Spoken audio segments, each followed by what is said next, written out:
Amanda Knox sobs as a court in Italy clears her and her former boyfriend of killing the British student Meredith Kercher. I'm Louisa Baldini, live here in Perugia, with all the reaction as we wait to hear from the Kercher family, due to give a news conference any moment now. A pub landlady wins her legal battle to show Sky and ESPN football matches on the cheap using a foreign television decoder. A warning on NHS reforms. 400 leading health professionals say care will be disrupted and patient safety will be at risk.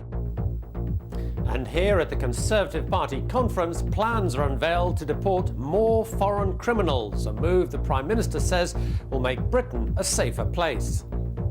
It's not the whole solution to the problem, but it's a good start and could help make our country safer.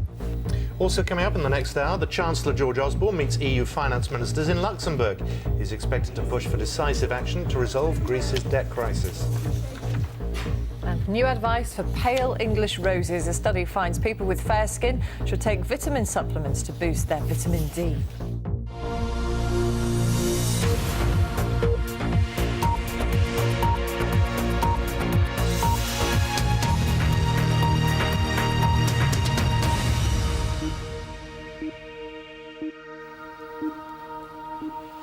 Good morning. Amanda Knox is preparing to fly home to the United States after her conviction for the murder of the Leeds University student Meredith Kercher was quashed by an appeal court in Italy.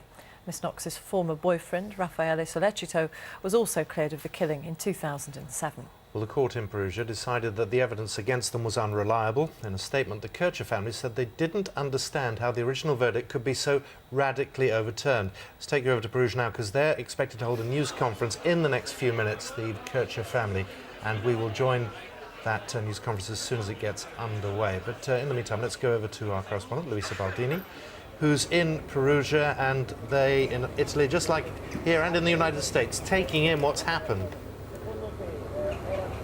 Yeah, let me just bring you up to date with Amanda Knox's movements. We understand that she spent the night with her family somewhere near Rome, and we've had it reported within the last few minutes that the Knoxes have been seen checking in at Fiumicino Airport in Rome, so they will be taking a commercial flight back to the United States. An Italian journalist has just told me that they understand that that flight is departing at midday, so confirmation then that the Knoxes will be leaving on a commercial flight. There had been speculation that a private jet had been set aside, maybe paid for by an American network, but that was denied, and now we know they will be leaving on a commercial flight, heading back to Seattle after those dramatic acquittals for both Amanda Knox and Raffaele Sollecito yesterday evening.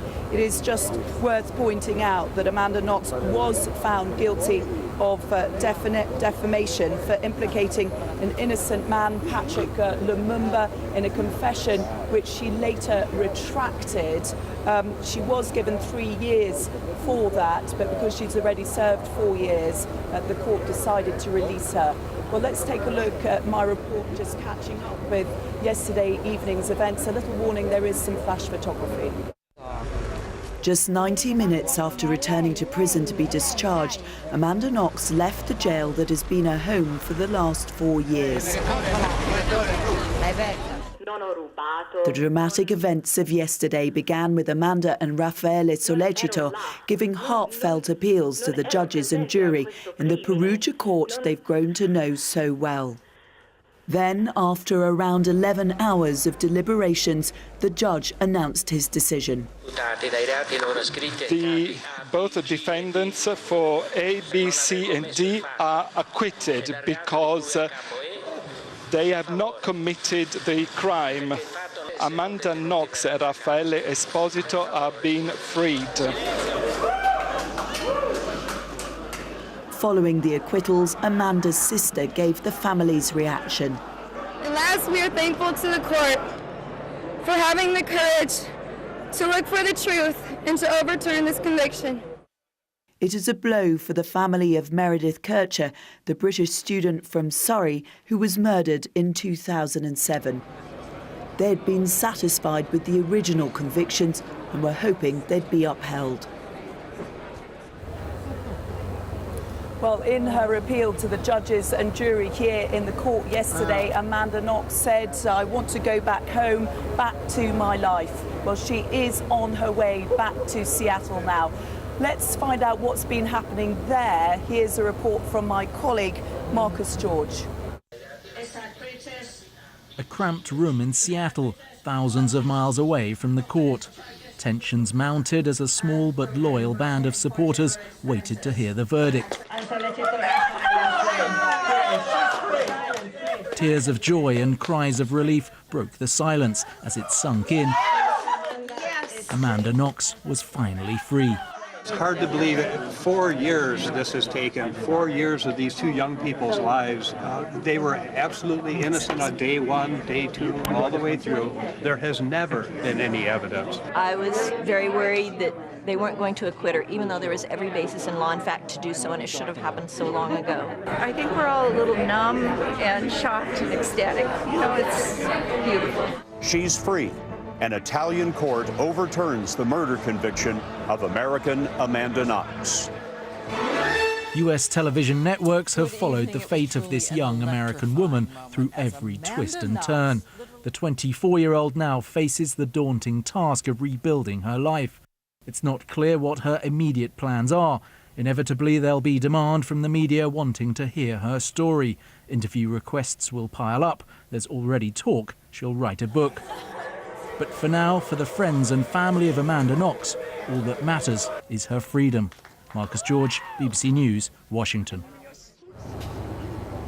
Well, let me introduce Tom Rivers, who is a correspondent with ABC News, one of the American networks. Tom, we heard a little bit about the reaction there in America. What have you heard from the United States? Well, Louise, dealing with the two ways yesterday from New York to LA, incredible interest in America, and obviously the most of that coming from Seattle. And of course, there are groups there in Seattle that got together and watched the coverage live, and they were holding obviously on the judge's verdict, and the words, every word translated in America, and it was very dramatic. Yeah, and I think we could see some of that in Marcus's report there. But there really has been this sort of media campaign behind the Knoxes.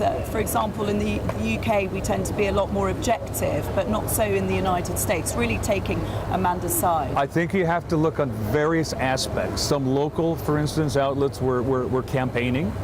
A lot of the more generalized national media were playing it pretty much straight down the middle. A lot of British outlets were playing it straight down the middle. Tabloids, that's where we get the headlines about Foxy, Knoxy, et cetera, et cetera. So it depends upon where you read it, saw it, or heard it, depending on how much of a spin the various outlets put on it.